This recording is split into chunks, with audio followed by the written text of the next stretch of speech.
So they went through the trial, and they were found guilty on every count. Imagine that, Tom. Yep. Damn. Yep, all kinds of stuff. And the Judge Judy Glass, Judge Judy, not the one from TV, obviously. Good. But anyway, she gave him an opportunity to speak before she sentenced him. And Mr. Nordberg, do you have anything to say? Yeah, right? Oh, my gosh, this is amazing. If you haven't heard this, this is just, I mean, this, let's play it.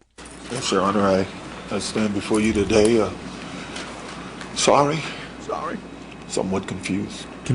I didn't know I couldn't do that.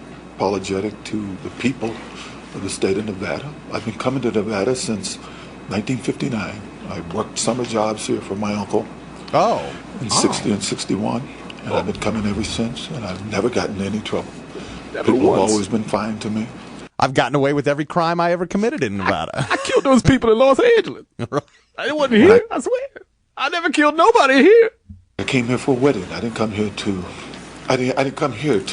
reclaim property. I was told it was here. When he told me that Monday that the stuff was in Nevada, when he knew I was going to be in Nevada, I called my kids. I talked to my sisters. I called the Brown family, and I told them I had a chance to get some of our property back. Property that over the years... She called the Brown family? ...being sold. Yeah. He called the Brown family? Hey, guess what? I found your mama's purse. What the hell, man? Internet. We're seeing pictures of ours that were stolen from our home going into the tabloids. We've called the police and asked what to do. They told us what to try to do, but you can never find out who was selling it. And this was the first time I had an opportunity to catch the guys red-handed who had been stealing from my family. I knew these guys. I did think Mike Gilbert would be there. And I know, as they told me, the two guys there, that he was the one who did it. But I have no hatred for Mike Gilbert. In the past, as we know, you heard on the tape, Mike Gilbert tried to set me up in a porn video. Oh, he tried to set him up in a porn video? What? Yeah, man, I was doing a porn video, and he tried to hide cocaine in my ass. He called the cops. He tried to set me up. I felt this push, and I thought, damn, man, this ain't that kind of movie, is it? I turned around and damn, look, he's got a kilo. He's trying to shove it up my crack. They were going to call the movie Squeeze the Juice. Squeeze the juice. Till it runs down my leg. Into a room with hidden cameras. And they still wrote in the newspaper and the tabloids, they still had cover stories that OJ did it, even though there was no porn video, even though I didn't participate in it. I forgave Mike. I yelled at him. And I forgave him, just like I yelled at Bruce and Beardsley. And I've forgiven them. We've talked about it, Beardsley and I, the next day. And Bruce and I have hugged and talked about it, his kid. Him and Bruce hugged. We hugged, and then I made sure he didn't put no more cocaine in my ass, because you can't trust a dude that can do stuff like that. We hugged, and then I had to go to the bathroom and check. Have called me since this. We've apologized to each other. I'm the so only sorry. person I requested to help me here was Mr. Stewart. I did request him. I needed his car. I asked him if he had some guys to help me remove these things from the room. You got a gun? I didn't ask anybody to do anything but to stand behind me, allow me to yell at these guys, and then help me remove those things. And if they wouldn't let me remove them, we would call the cops on them, because I felt that they were wrong. They had turnover orders, and they hadn't turned over some of these things that were both garnishable and things that were not garnishable.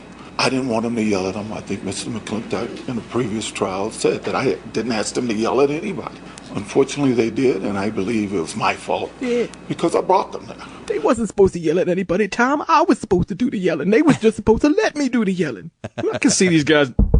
Mr. Johnson? Yes. Mr. Simpson here would like to yell at you.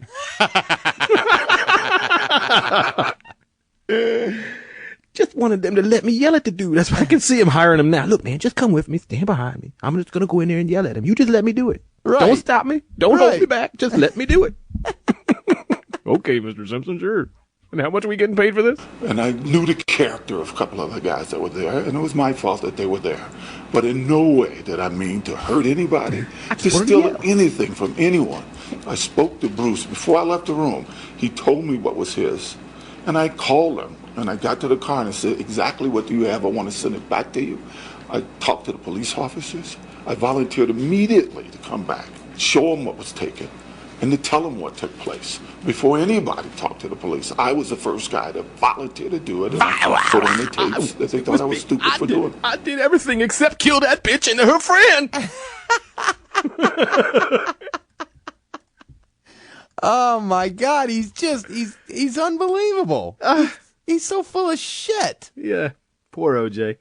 Poor OJ. Poor OJ. Life Poor is buffaloed OJ. Poor little OJ, getting away with murder all these years. Poor OJ. How am I supposed to find a killer in jail? You can't find killers in jail. There ain't no murderers in jail. I didn't want to steal anything from anybody. I don't think anybody there said I wanted anybody else's stuff. Just my own. I wanted my daughter.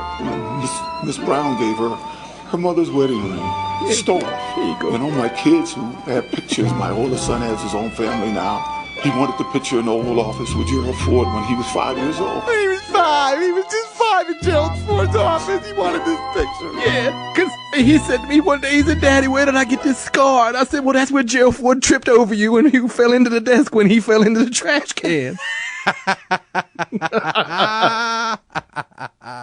Stolen. Oh, man, you know what, though? I can't believe that my daughter, she gave him the wedding ring. I mean, dude, do you not have any concept what your daughter might actually think of this ring? Damn, this is the ring that was on my mother's hand when my father sliced her head off. Right. Yeah. Things are gone. My family knew what we were doing. And I don't want to hurt Bruce. I didn't want to hurt any of these guys. I know these guys. They These guys just are don't people in listen. my home. I've done book reports with their kids. Oh, he's done book reports with their kids. Yeah, we read a Catcher in the Rye. I didn't want to hurt nobody, but goddamn it, they just don't goddamn listen.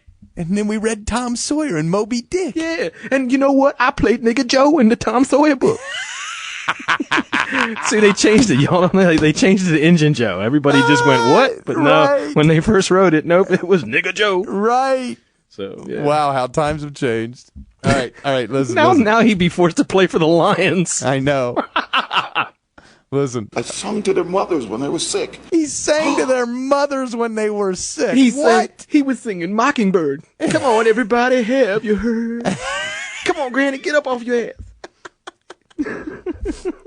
Well, I don't get it. These guys, he sang to their mother when they were sick. I was crooning to him. He sang to him. Honey, why the hell is OJ in here singing songs when I'm trying to watch my stories? Tell him one life to live is on. If he don't shut the fuck up, he ain't getting no pie.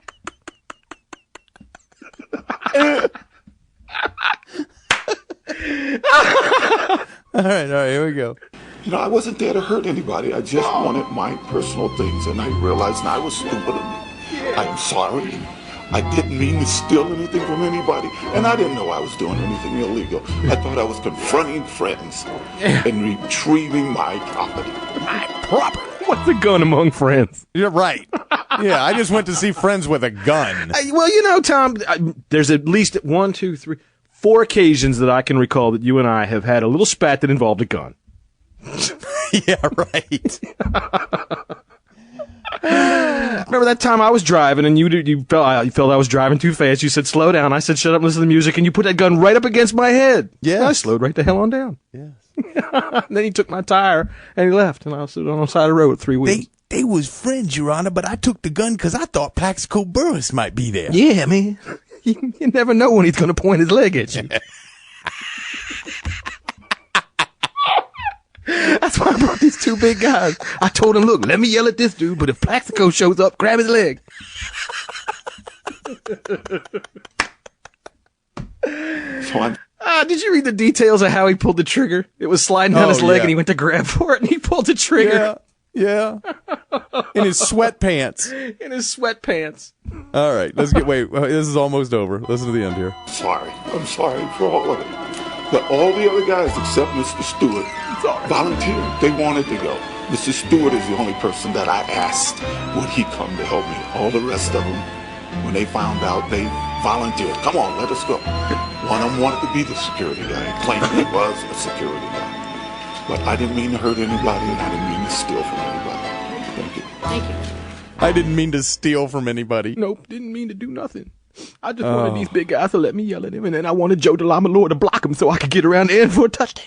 He is unbelievable, man. He's thoroughly believable, and he makes it really sound convincing in that I bet that with what he went through, whether we like it or not, he was acquitted. I'm sure his house got ransacked, totally ransacked, and his whole life got sold out from under him. So, right.